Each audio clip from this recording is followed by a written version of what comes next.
Hi, I'm Lauren, Fix the Car Coach, and we have a special treat for you today. Today we are test driving a supercar, the 2017 Acura NSX. I know I sound like I'm all excited because I am. You know, when you're driving cars every day, you know, whatever manufacturer, you know, they're okay, they're cool cars and not so cool cars, but this is more than a cool car. This is a supercar. The NSX is something we've all been waiting for. Now, you may have seen some of the ones back in the early 2000s, but this is all that and a bag of chips, as they say. It has electric power, it has gasoline power, and it's supercharged. Huge, big ceramic brakes, so we had to do something special with it, so we took it to Lime Rock Park and we did some laps.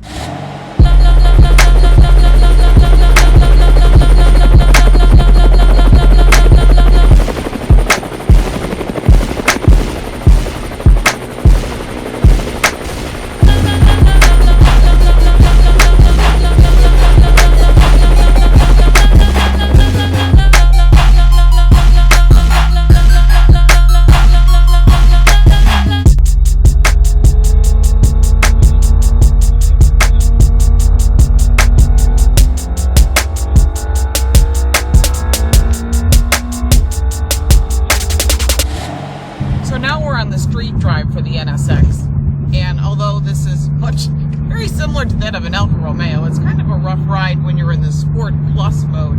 So we're gonna shoot it down to just the Sport mode. It seems because of the magnetic shocks and the suspension design that actually softens it. As you can see, it's a pretty rough ride, but hey, it's a supercar.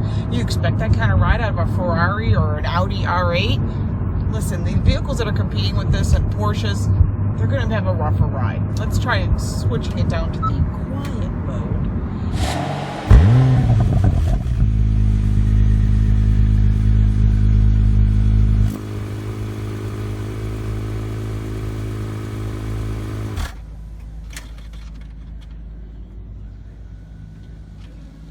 In electric mode, quiet mode, the drone.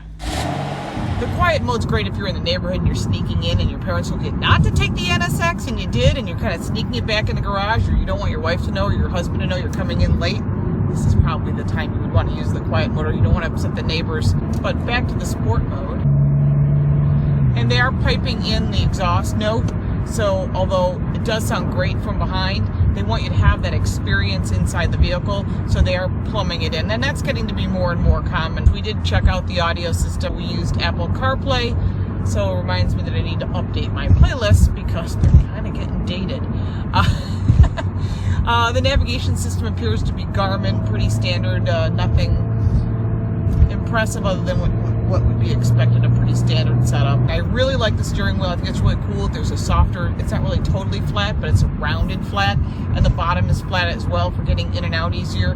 I find the gauges to be very easy to read. They make sense. You got your tire pressures here, and of course you can adjust it. There's cruise control.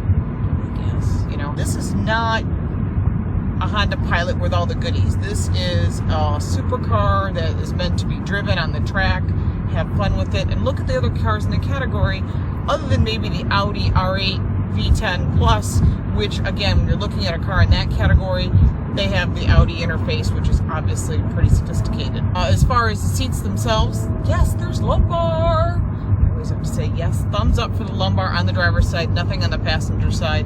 But the seats themselves are comfortable, and thank goodness for the Alcantera, they keep you sort of planted in the seat. The side bolsters and the bottom bolsters give you really good comfort.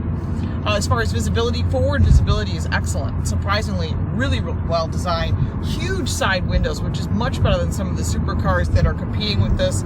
Of course, behind you're going to get slightly limited visibility, but better than some of the other vehicles that are also mid-engine.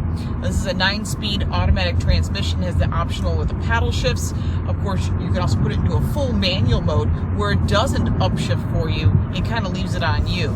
So that might be good if you really want to do that. But in reality, this vehicle shifts, we did it on the track, this vehicle shifts so well, why would you want to do it yourself when it's like a PDK and a Porsche? It just makes no sense. But overall, I really like the vehicle. I mean, I'm 5'8", and there's plenty of headroom. I think if you were 6'5", you know, it might be a little tight for you. But there's plenty of elbow room, plenty of leg room, storage. really, you're going to store what? In the back, I was able to put a helmet and a camera bag and my purse and my co-driver's equipment, so there was plenty of room for that. And in the front, there's nothing other than a master cylinder and just some other components. So it's kind of neat. And by the way, when you look at the engine, it's all, this one happens to be all wrapped in carbon, which is the way to go. It's slightly lower, so you're getting a really great center of gravity. This is a great track car. It's a fun track car. Do I want to put it on the track? Yeah, I'd like to put it on the track every day, as long as it's not my brakes and my tires.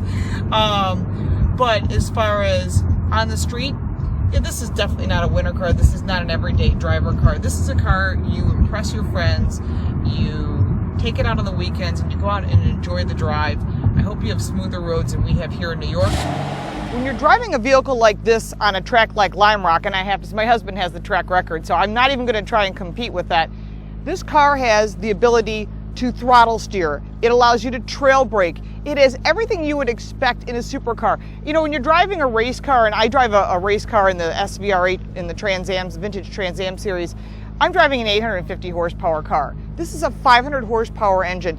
And because of the way the computers are designed, you can roll off the throttle and it actually responds just like a real car. And that's what it's supposed to do. When you're looking at a car like this, it's made of carbon fiber, it's got aluminum, it's got steel. It was wisely designed to not just give you safety, but also give you an awesome looking car. And the key with this vehicle was that it has traction control and stability control and all that, but once you put it into the track mode, everything changes. This becomes a real track car that you can go out and do laps and laps and laps with whatever your favorite club is and still have the fun of driving it home and not having to worry about, oh, did I overheat the brakes? Oh, what about the tires? This vehicle is every single thing you'll need. Now, for more information on this car, there's some details down below because I don't have to regurgitate all of that for you. You can read more if you want. I highly suggest that if you want one of these, get on the list. There's a 2-year wait. Yeah, you're going to be looking over $150,000, $200,000 for a vehicle like this, but if you can afford it, you need to have one of these in your garage for sure. For more information, you can go to my website, laurenfix.com. You can follow me on Twitter @LaurenFix and hit that subscribe button up there. And if you take one for a test drive, or you own one, or you own a previous gen, put your comments down below. We really love your feedback, and we thank you for the feedback you give us on all the other videos, whether it be mine for the car coach or Paul Bryan and myself for his turn, her turn. Thanks so much for watching. We hope to see you next time around, and maybe in a car this exciting.